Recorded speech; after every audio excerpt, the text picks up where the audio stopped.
Le meilleur pays en Afrique qui dépasse un continent, c'est le Cameroun. Tous les autres pays sont des États. Le Cameroun est un continent. Tous les autres pays sont des États. Seul le Cameroun est un continent. On dit le continent. Merde. Oh maman, mon âme est dans la joie. Ah, ils m'ont fait stresser dans les 15 premières minutes. Mais les Camerounais ont un secret. Mesdames, mesdemoiselles et messieurs, si vous avez ce secret, vous allez réussir en 2026. Mesdames, mesdemoiselles et messieurs, depuis 1990, nous avons connu une équipe qui s'appelle le Cameroun, avec Roger Mila. Roger Mila étant fini, parti, rentré dans l'histoire, on ne peut pas dire fini, parce qu'il ne finit jamais. Roger Mila ayant pris sa retraite, un jeune homme, venant de Douala, appelé Samuel Eto'o-Fils. Mesdames, mesdemoiselles et messieurs, il révolutionne le domaine du football mondial.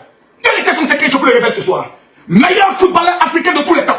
Depuis l'histoire de la création du football en Afrique, personne n'a réalisé ce que Samuel Eto'o a réalisé. Personne n'a fait ce que Samuel Eto'o a fait. Personne n'a marqué l'histoire du football comme Samuel Eto'o-Fils. C'est un Camerounais. Il est celui qui arrive en Côte d'Ivoire. Pendant que nous fêtons notre qualification au niveau de la Coupe du Monde, il fut le premier footballeur à annoncer au peuple de Côte d'Ivoire: je vous ferai dormir à 19h. À 19h pile, nous les Ivoiriens, nous étions déjà dans nos couettes, en train de pleurer, parce qu'un jeune homme appelé Samuel Eto'o l'avait dit. Mesdames, mesdemoiselles et messieurs, quel est ce pays? Lorsqu'on pense qu'ils sont finis, on dit: oh, voici des lionceaux. On dit: les grands ne sont pas là. Onana n'est pas là.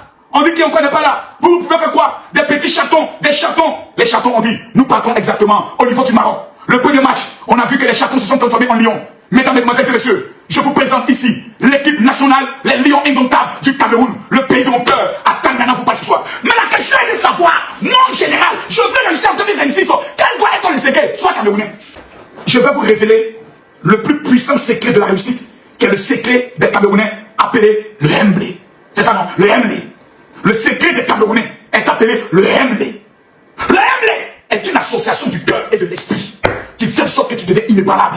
Mes amis, j'aimerais vous dire ici et maintenant, la victoire d'un combattant, la victoire d'une équipe, la victoire du Cameroun, la victoire d'un guerrier, mesdames, mesdemoiselles et messieurs, dépend à 90% de son état d'esprit et de son cœur.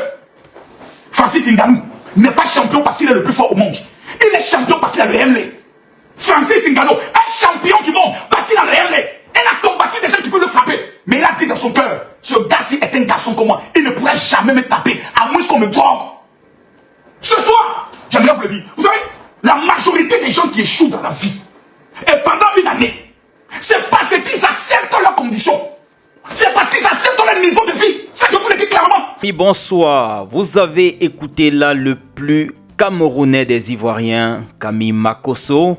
Il souhaite d'ailleurs qu'on lui donne la nationalité camerounaise tellement il aime le continent. Il était en train de donner ses impressions en ce qui concerne les Lions.